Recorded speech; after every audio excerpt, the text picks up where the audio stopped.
Hello, student.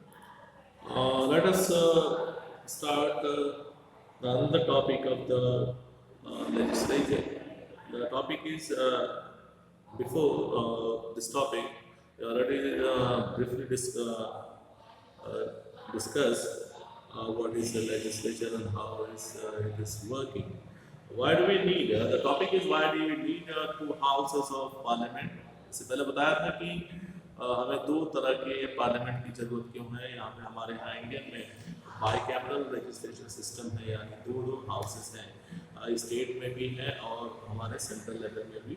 Central level में आपके पास लोकसभा और राज्यसभा है और स्टेट में भी एमएलसी होते हैं, लेजिस्लेचर। एक होते हैं विधान सभा, इसको असेंबली बोलते हैं, और एक होती है Vidhan Parishad, that is called MLC, member of legislative. एक असेंबली होता है, लेजिस्लेटिव कमेटी होता है। अब आता है कि दो हाउसेस, इसी को बाइकैमरल कहते हैं। अगर दो हाउसेस किसी भी जगह पे हैं तो उसमें दो हाउसेस हैं, तो वो बाइकैमरल, बाई का मतलब कि दो होता है। अब आता है कि दो हाउसेस की जरूरत हमें क्यों पड़ी, क्यों नहीं एक ही हाउस से हमने देखा। बट होता ये है कि अगर एक हाउस किसी भी रूल्स को पास कर देता है तो इधर इट इज बेनिफिशियल और हार्मफुल फॉर द कंट्री, तो उसको पलटना बहुत एक मुश्किल काम होता है। इसीलिए हमारे यहाँ ये दो हाउस की व्यवस्था रखी गई कि अगर एक हाउस में कोई गलतियाँ होती हैं तो दूसरे हाउस में वो गलती पकड़ी जा सके और उसको फिर से रिकंसीडर किया जा सके। इसीलिए यहाँ पे दो है। The constitution has given the state option establishing the tricameral, unicameral और बाइकैमरल लेजिस्लेचर। क्योंकि हमने देखा था कि लोकसभा वो डायरेक्ट सेंट्रल का चुनाव होता है और डायरेक्ट रिप्रेजेंटेटिव चुन के जाते हैं, बट जो राज्यसभा होती है वो स्टेट के रिप्रेजेंटेशन के हिसाब से चलता है। Bicameral legislation, countries with large size and much diversity, जो कंट्री बहुत बड़ा है और उसमें डाइवर्सिटी बहुत ज़्यादा है, वहाँ पे इस तरह की चीज़ें बहुत ज़्यादा हो जाए, जरूरत पड़ती है दो हाउसेस की। अदरवाइज एक ही अगर एक ही हाउस होता तो एक ही कम्युनिटी के लोग एक हाउस में अगर ज़्यादा हो जाए तो अपने हिसाब से वो जो भी पॉलिसी या जो लॉज है वो आसानी से बना सकेंगे। Prefer to have two houses as legislature to give represent all sections in the society and give representative to all geographical regions and parts of the country। और होता यह है कि बहुत सारे इलाके में उनका रिप्रेजेंटेशन नहीं मिल पाता, जिसकी वजह से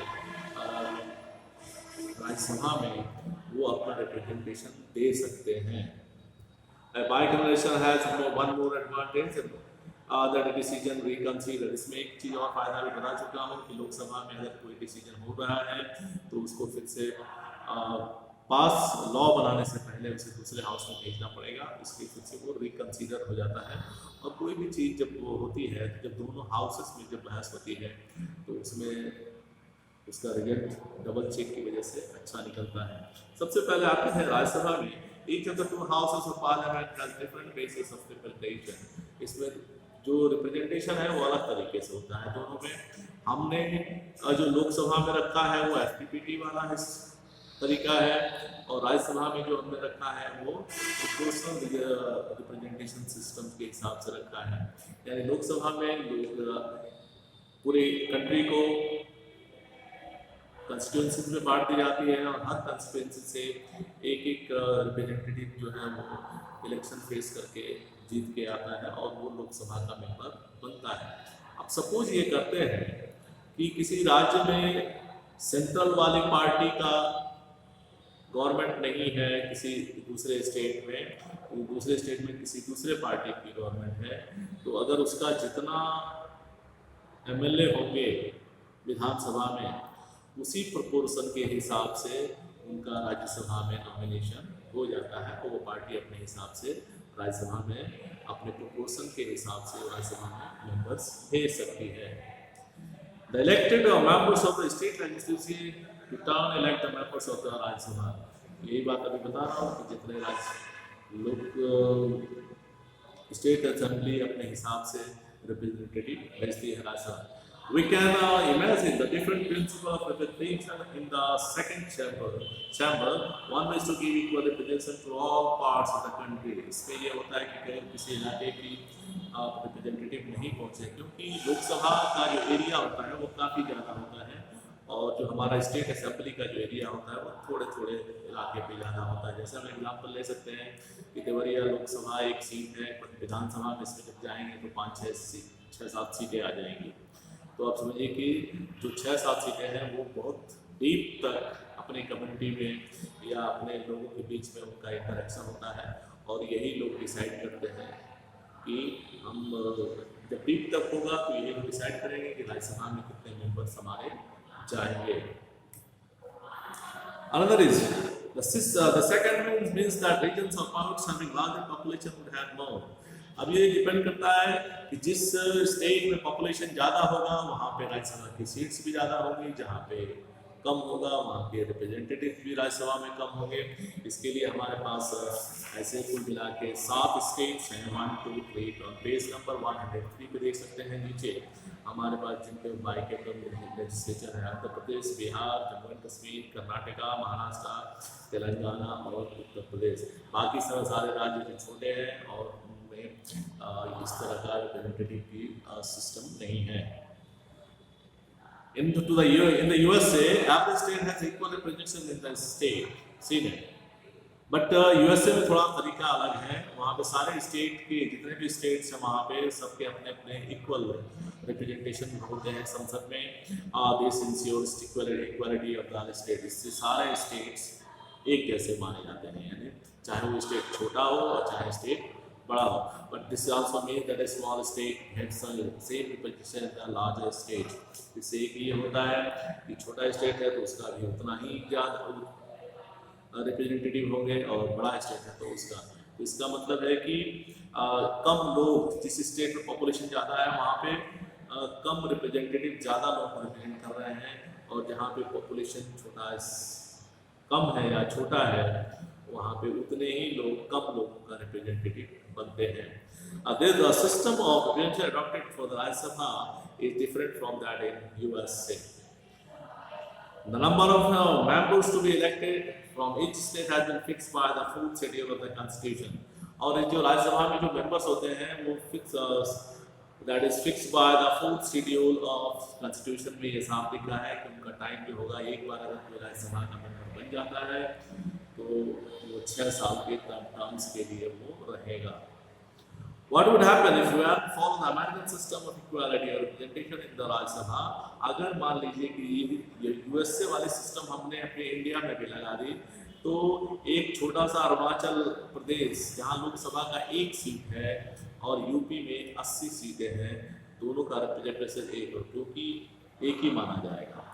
तो अब इसमें होगा क्या कि पॉपुलेशन भी देखेंगे तो पॉपुलेशन हमारा यहाँ 20 करोड़ से ऊपर पॉपुलेशन पे उतना ही मेंबर होगा, और अरुणाचल में 40-50 लाख या 1 करोड़ पे भी उतना ही रिप्रेजेंटेटिव होगा। तो ये तरीका ठीक नहीं है, इसीलिए ये चीज़ें बनाई गई।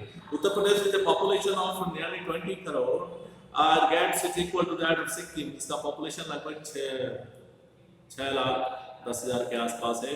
The framers constitution wanted to prevent the discrepancy, और इसकी वजह से जो हमारे फ्रेमर्स थे यानी जो कॉन्स्टिट्यूशन बनाने वाले थे वो काफ़ी इसके लिए अवेयर थे, इस तरह का कोई भी कन्फ्लिक्ट आपस में पैदा ना हो, इसलिए उन्होंने एक पॉपुलेशन बेस सिस्टम को बनाया राज्यसभा के लिए। States with larger population get more representatives, the state with small population get, और इसलिए कि जहाँ ज़्यादा पॉपुलेशन है उनको ज़्यादा रिप्रेजेंटेशन मिले राज्यसभा में, और जहाँ पे पॉपुलेशन कम है उनको कम मिले। Thus, a more populous state like Uttar Pradesh sent 31 members of the Rajya Sabha। इसीलिए हमारे राज्यसभा में यूपी के 31 मेंबर्स हैं to the Rajya Sabha, while a smaller and less populous state Sikkim has 1 seat in the Rajya, और सिक्किम का सिर्फ अकेला 1 seat है। Members of the Rajya Sabha are elected for a term of 6 years। बता चुका हूँ, ये 6 साल के लिए चुने जाते हैं। They can get elected, all members of the Rajya Sabha do not complete their terms same time। इसीलिए सब लोग एक ही साथ पूरा नहीं करते हैं, क्योंकि हर राज्यसभा में से जो 1/3 जो होते हैं वो 2-2 साल पे रिटायर होते रहते हैं। मान लीजिए कि कोई राज्यसभा में आज 20 में उसका इलेक्शन हुआ तो वो 2026 तक चलेगा। और इससे पहले जो आए थे, जो जिनका 6 साल पूरा हो रहा है, वो हट जाएंगे और उतने ही लोग फिर से इसमें ऐड हो जाएंगे, और ये कभी डिजॉल्व नहीं होता है। एवरी 2 years, हर 2 साल पे 1/3 members Rajya Sabha complete term selection are held for those 1/3 seats, third seat. और हर 2 साल पे इन 1/3 सीट्स लोग चले जाते हैं, फिर से इसका फ्रेश इलेक्शंस होते हैं, बट ये इलेक्शन डायरेक्ट नहीं होता है। तो Rajya Sabha is never fully dissolve, इसीलिए राज्यसभा कभी भी फुली डिजॉल्व नहीं, लोकसभा कभी खत्म हो जाती है, डिजॉल्व हो जाती है, बट राज्यसभा हमेशा चलती रहती है। It is called the permanent house, इसे इसको परमानेंट हाउस भी कहते हैं। The advantage of this arrangement is that when the Lok Sabha is dissolved, elections are yet to take place. ये इसका बेनिफिट ये है कि अगर मान लीजिए इलेक्शन आ गए और लोकसभा डिजॉल्व हो चुकी है, तो कम से कम जो जरूरत की जो चीज़ें हैं वो चलती रहें, और जो देश के लिए जो स्टेप्स हैं वो चलते रहें। Dissolved elections are yet to take. The meeting Rajya Sabha can be called and urgent business can be conducted. अगर कोई जरूरी चीज़ इस बीच में खड़ी हो जाती है, वो काम होता है। Apart from the elected member, Rajya Sabha also had 12 nominated members. इस राज्यसभा में 12 मेंबर्स अलग से होते हैं, जो राष्ट्रपति या प्रेसिडेंट डायरेक्ट इलेक्ट करते हैं, वो उनके ऊपर है। मोस्टली जो ये 12 जो प्रेसिडेंट इलेक्ट करते हैं, ये इंडिया में अलग अलग फील्ड से, चाहे वो साइंस हो, स्पोर्ट्स हो, फिल्म हो, या व्हाटएवर जितने भी फील्ड है, राइटर्स हो, चाहे जो भी हो, अलग अलग डिसिप्लिन के लोगों को जिसको चाहे उसको चुन सकते हैं। इससे पहले आपने सुना भी होगा कि सचिन तेंदुलकर राज्यसभा के सांसद हुआ करते थे। इससे पहले और भी लोग थे, फिल्मों की रेखा भी हुआ करती थी, फिल्मों से भी आए, खेलों से भी आए, अलग अलग फील्ड से लोग आए। और चाहे इसमें देखिए fields of literature, science, art and social service. Let's Lok Sabha हम कल स्टार्ट करेंगे फ्रॉम पेज नंबर 106।